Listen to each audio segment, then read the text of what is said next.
England don't like doing the one percenters. They're boring. They're too hard work. I can't see how McCullum goes on. Frankly, I can't see how McCullum goes to the T20 World Cup. I just think that England should be cutting the cord straight away, otherwise it's just going to keep following them around. I think it's the end of the road for Bazball, but Ben Stokes is still the man to captain England. No one's going to be tapping Mitchell Starc on the shoulder after the series he's had. Ditto Steve Smith, even Scott Boland. I mean, he's going so well. Who could deny him another Ashes tour? Welcome back to one final episode of the Code Cricket Show to wrap up a massive Ashes summer. 4-1 to Australia. They're apparently going to be the worst Aussie side in 15 years, the best England side in 15 years. Maybe it was true, maybe it wasn't, but let's dissect it all here with Ben Horn in studio, Dan Cherney and Crash Craddock down the line. Benny, let's start with you. I mean, it was a massive summer. I don't want to say massive test matches because a few of them didn't actually go for that long, but what's kind of been your key takeaway of the summer? Well, I don't think it was the highest quality Ashes series we've ever seen, but it certainly wasn't short on drama and, talking points, and none bigger, I suppose, than what we walk away from with England being in total disarray and, probably coach and head of cricket being in untenable positions, I would suggest. And Australia, a very impressive effort given the injuries to Pat Cummins, Josh Hazlewood and Steve Smith, who missed a test match as well. Australia really scrapped well and their experience came to the fore. I suppose you look ahead inevitably in the crystal ball to the next Ashes series, which isn't that far away. And, can these experienced guys go around again for Australia? But, enthralling series, that the TV numbers and the crowd said it all, really. I mean, the interest in the Ashes has never been bigger. Just disappointing that England didn't come up to the mark. Absolutely. I mean, we were all hoping for it to be a bit of a closer series, but you touched on, I guess, the fallout for this England side. Dan, let's go to you because as Benny mentioned, the coach, the head of cricket, there's been a lot of talk about that, but obviously basically the final ball was bowled and suddenly we had a story about Harry Brook, their vice captain, on a boozy night out over in New Zealand. It kind of put the cherry on top for a pretty bad ice cream sundae for this England team on this tour. You get us hungry, Lockie. No, it's certainly right. That story from the UK's Telegraph, the London Telegraph, reporting about Harry Brook and his run-in with a bouncer in Wellington. It's funny. It's sort of historic almost. It was on October 31st, well before the Ashes series started, during that white ball tour, I suppose almost now infamous white ball tour of New Zealand the night before an ODI. I'll tell you what, I question how many people in New Zealand recognise cricketers if that somehow managed to keep under the lid for so long. But I mean, these are the types of stories, and I mean, it's just the nature of the beast. These things tend to be retrofit, and once you lose, it's open slather. Had this happened and they had won 4-1, does it even get reported? Possibly not.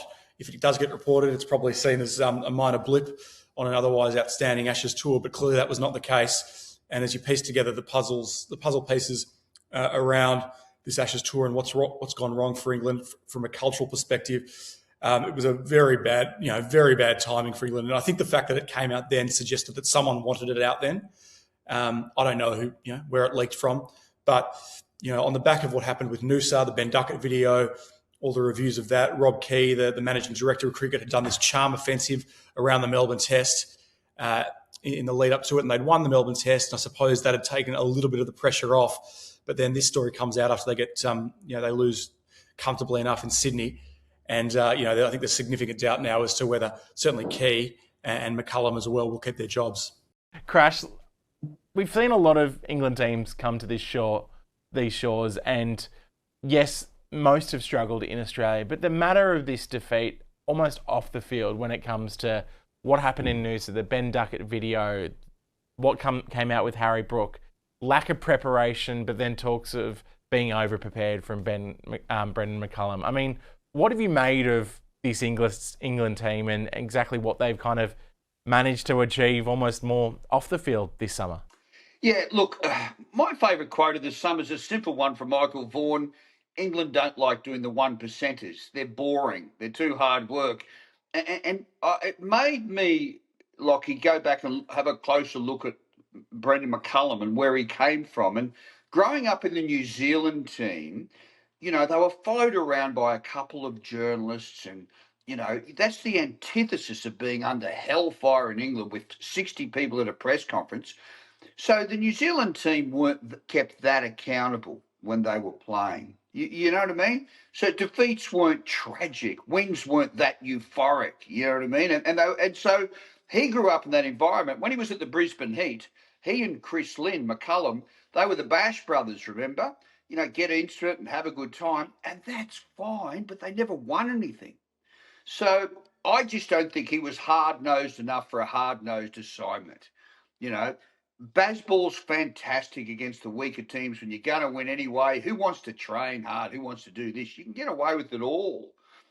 But as soon as you've got a Mount Everest climb in front of you, as soon as you've got to ask blokes to knuckle down and really be, you know, just work hard. I mean, the contrast was staggering, wasn't it? Mitchell Starc not having a drink for 2 months throughout the, you know, man of the series, and Bazball being Bazball. So, yeah, it was just too sloppy from everything, from the silliness of going to New Zealand and their green decks before the Ashes, to the silliness of playing one warm-up game against the Lions, to the silliness of thinking Mark Wood, who hadn't had a game since February, could be a force in the Ashes. You know, it was not heavy-duty enough. Benny, let's talk about the captain, Ben Stokes, because we've spoken about McCullum, spoken about Key. There's clearly Ben Stokes is a quality all-rounder. I don't think anyone can question his effort this summer to get through all 5 tests. Probably their best bowler across the course of the summer as well. But we also saw potentially a bit of friction between him and McCullum across the series that's since been reported on. We saw that play out in test matches where he became the antithesis of Bazball by batting, blocking it out, having a strike rate of 30 or 40 and over. What do you think the future is for this England team? Because it's clear in 2 years' time, Ben Stokes will probably still be part of their best 11. Is there a world where that can still function with Brendon McCullum in charge? I don't think so, Lockie. I mean, look, there's certainly been suggestions that McCullum and Stokes are not as close now as they were at the start of the series, which is interesting. Look, I don't think that they've fallen out or anything like that. I mean, Ben Stokes finished his press conference by saying that if he's asked by the ECB his opinion, he'll be, you know, pushing for McCullum to stay on. But I just think it's untenable for McCullum to stay on now. You know, I think it was our own Cam Ponsonby who said that, you know, in terms of the off-field culture and the behaviour of the England team that had gone on in Noosa and had sort of percolated through the series, it was probably just missing a smoking gun. And the story from Nick Holt and Will McPherson in the Telegraph at the end of the series, that was the smoking gun, Harry Brook in New Zealand.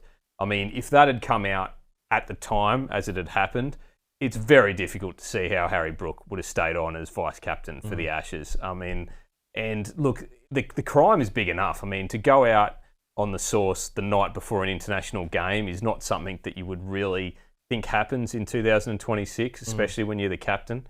And then you've got the cover-up, which is as big as the crime, and it's everyone at the ECB. I imagine it's the CEO. The board probably knew about it.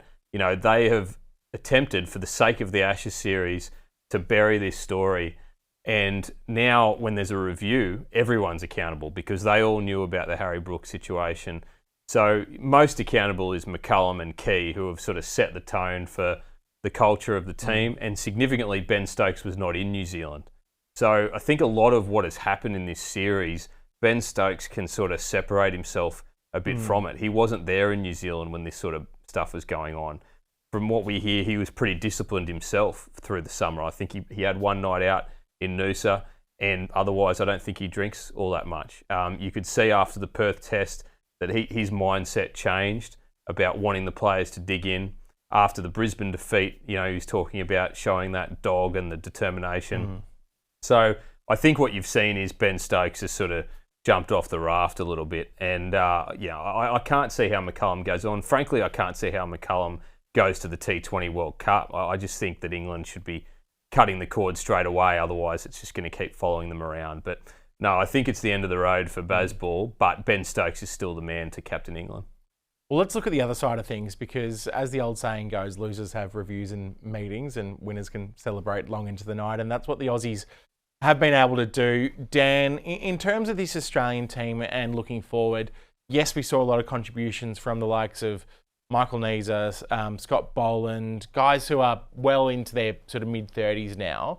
What do you think this Aussie team looks like in 2027 for the next Ashes series? I know there's a lot of Test cricket between now and then, but how much of a pillar will that Ashes series in England be for this side to go, okay, we've just cleaned up apparently the best England side in 15 years at home. Let's see if we can finally do that away. It's a huge lure, Lockie, and I think there's these 3 tours of South Africa coming up later this year in October, 3 tests over there. Then India, 5 tests next year in January to March, and then the 5 tests in England for the Ashes and potentially a World Test Championship final. And either side of that, around that, you've got 2 home tests against Bangladesh, 4 tests at home to New Zealand, the 150th anniversary test, and then the home summer in 27, 28. So there's this just monster period coming up in which there are 26 tests in 18 months plus a 50-over World Cup, which is coming up in late 2027 in Southern Africa. So it's a hell of a lot of cricket. It's going to take a real squad mentality and squad set up to get there, because there's just no way that 11 players are getting that done by themselves, particularly when it's 11 ageing players or a large group of which are ageing. I think doubtless, though, now it is a lure. I think for a lot of those players, and I was lucky enough to be in England in 2023, and they were so close. And throughout that series, as opposed to 2019, where they were talking about retaining the Ashes and let's finally retain the Ashes in England, because they sort of ticked that box in 2019, and that was the redemption tour for Steve Smith and Tim Payne captaining. And then in 2023, particularly when they led 2-0, you've got to remember, it was all about, we've actually got to win a series outright. So that's why they sort of left quite disappointed, not being able to quite get over the line. Yes, they retained the Ashes in England in 2023, but they couldn't win them. So this is an enormous lure for players. And we heard it at the post-match press conferences. They weren't that definitive. They didn't say, yeah, I'm definitely going to be there. And you just couldn't definitely say you're going to be there, given they're in their deep into their 30s. But for Mitchell Starc, who turns 36 later this month, for Steve Smith, who turns 37 in June, Scott Boland is going to be 37 in April, I believe. You've got Josh Hazlewood obviously coming back from injury. Nathan Lyon, who turned 38 just before the Ashes series, coming off this serious calf injury that he suffered, hamstring injury rather, that he suffered in Adelaide.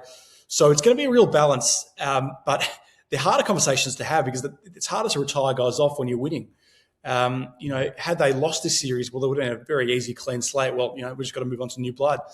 But particularly when the understudies, you look at someone like Michael Neser, he's about to turn 36, but he's, who could deny Michael Neser the chance to push for selection in these test series later in the year and then beyond? So there is a world in which Australia's Ashes bowling attack, squad-wise at the very least, includes Mitchell Starc at 37, Pat Cummins, who'll be 34 by that point, Josh Hazlewood, I think, will be 35, 36, Scott Boland, who'll be 38, and Michael Neser, who'll be 37, plus Nathan Lyon, who will be almost 40. I mean, you couldn't rule it out, could you? And then the batting, clearly there's been a bit of regeneration. There'll be some openings potentially in the middle order. Jake Weatherall hasn't bettered down his spot, but look, winning teams, players to a degree earn the right to a larger degree than they otherwise would to say, when time's enough. And no one's going to be tapping Mitchell Starc on the shoulder after the series he's had. Ditto Steve Smith. Ditto Nathan Lyon's a bit of a different conversation, but even Scott Boland, I mean, he's going so well. Who could deny him another Ashes tour? Peter Siddle's bowling 140 k's an hour in the Big Bash as well, so maybe we get him out for one last Ashes tour over in England. But Crash, before the series, you spoke about how crucial, I guess, the 2 bowling lineups were going to be. You shared your doubts about the fact that you didn't think England's bowling unit would be able to stand up for it, especially those guys, like you mentioned earlier, Mark Wood, but as we saw, Jofra didn't finish the series, Gus Atkinson didn't finish the series. What does it say that you've got these younger, I guess, English quicks who weren't able to stand up to it, but you've got these Aussie guys? I mean, Mitch Starc and Scott Boland bowling all 5 tests is pretty sensational. That we're at a stage that not only are we celebrating what they've done this series, that we're talking about fast bowlers in their mid-30s who they could be 38, 39 and going for another Ashes series. It feels like a very unique scenario and something that I guess modern sport is catching up to.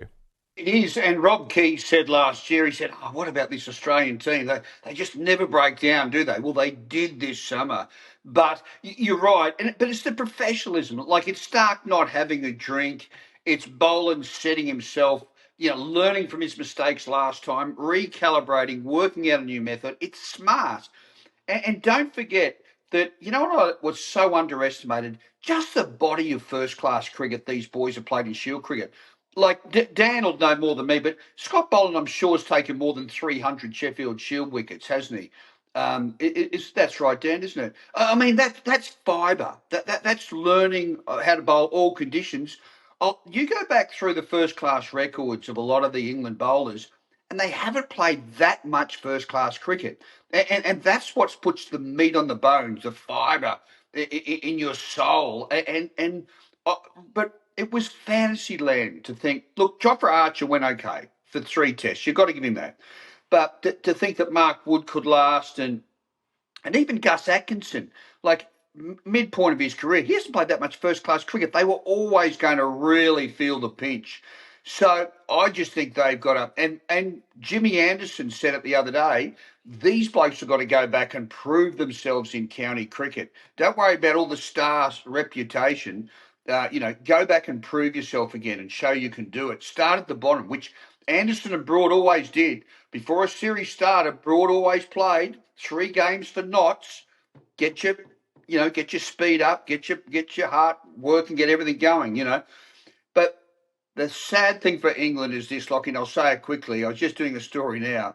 Who'd have thought if you'd have crystal balled it 2 months ago, and you'd have said, okay, 4 Australian batsmen are going to average beneath 25, like Weatherall, Khawaja, Labuschagne, and then Lyon, Cummins and Hazelwood would play 3 games between them. Khawaja and Smith would miss tests. What's your prediction? Oh, England 3-1, would it be? Oh, given all those stats? And Australia won 4-1. I still can't believe it. Given England had a little bit of joy at the end with Jacob Bethel, their new young gun, coming out with a very exciting century at the SCG. Let's wrap up today's show by looking a little bit forward for the Australian side. As Dan touched on, so much Test cricket coming up over the next 18 months or so. I want to go through each of you one at a time. A younger prospect, maybe not a Michael Neser-esque type, who's going to be playing, who hopefully will be playing a lot of Test cricket, but Benny, is there someone that you're picking to kind of find their way into their team over the next 18 months that could be a new household name in Australia? I don't want to steal Dan's thunder here with the emerging Victorian stars, but I think Ollie Peake is one that is very interesting. I know Ricky Ponting has flagged him as an Ashes smoky for next year. So I think in that middle order position where Khawaja obviously ended up, but there's definitely some room for improvement there. I don't think it's sustainable to have Webster and Cameron Green in the team. I think at some point they'll have to just go with the one all-rounder there. So I think there's 1 or 2 positions in that middle order. Ollie Peake could be someone I'd be having a look at.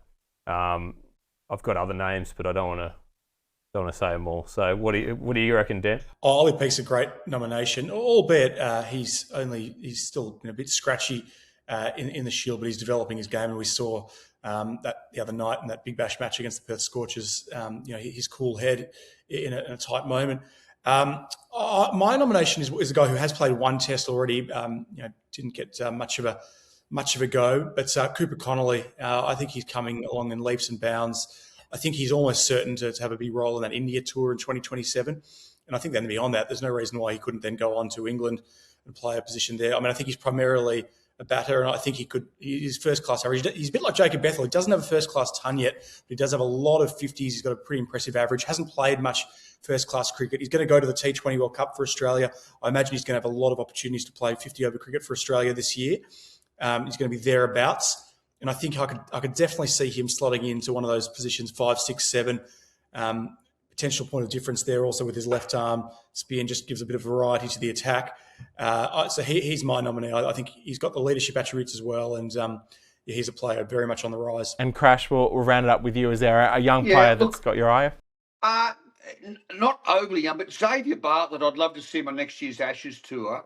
because I just think that old-fashioned swing bowler in England, and he's been very cool when he's bowled in the one days. His first overs are really, honestly, spotless. So it says to me he's got a good temperament. He occasionally captain of the Heat now.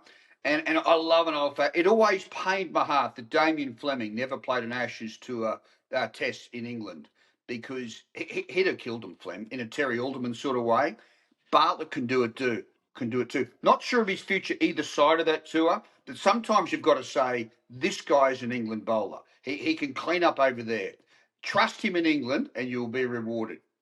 I think for me, I'm probably leaning towards someone like a Campbell Callaway. I think having watched him in the Sheffield Shield game at the SCG earlier this season against a bowling attack that included Starc, Hazelwood, Lyon and Abbott, he was sensational, and he looks like he's got the technique for Test cricket. So Starc went after him too. So I agree. Yeah, I think it's good signs for Australian cricket that, yes, there's been the likes of Jimmy Anderson going, England's going to take the win out of this series because they're better prepared for 2027. But I think what we're showing is the future for Aussie cricket looks pretty good as well. So that's where we'll leave it today. Make sure you subscribe to Code Sports and our YouTube channel to catch this podcast and the rest of our cricket coverage.